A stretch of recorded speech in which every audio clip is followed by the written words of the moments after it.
Bienvenue dans la formation Kotlin et Android, les composants d'architecture Google. Dans cette formation, nous allons aborder, donc après une courte introduction, les composants essentiels de l'architecture Android, telle que proposée par Google. Puis nous allons parler de la navigation qui va simplifier donc les changements d'écran, d'activité ou de fragments.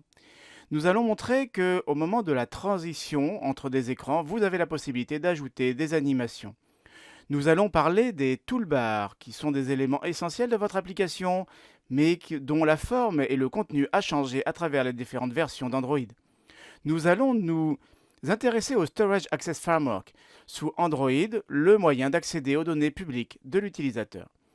Nous allons parler du mode multifenêtre ou des modes multifenêtres, puisqu'il y en a au moins 3. Nous allons nous intéresser au App Links, ce lien entre web et application mobile, et nous allons donc insister sur les Instant Apps. Nous allons parler du Navigation Drawer, moyen de naviguer dans votre application assez évidente, et nous allons nous appesantir sur les services, ces composants sans IHM. Et nous finirons bien entendu par une courte conclusion.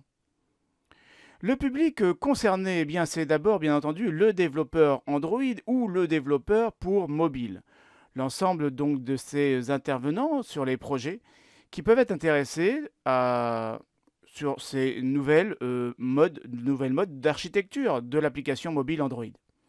Bien entendu, il y a les chefs de projet, parties prenantes de projet, même s'ils n'ont pas à coder directement, eh bien en fait, ils peuvent être intéressés pour induire des choix de projet, des choix d'architecture.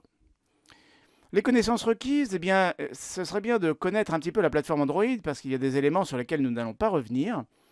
Et bien entendu, nous allons utiliser le langage Kotlin, le langage qu'il faut utiliser aujourd'hui pour développer une application Android mobile. Donc quelques connaissances sur ce langage Kotlin seraient pas mal non plus. Je vous laisse maintenant travailler, je vous laisse suivre la formation, je vous remercie d'avance de la suivre.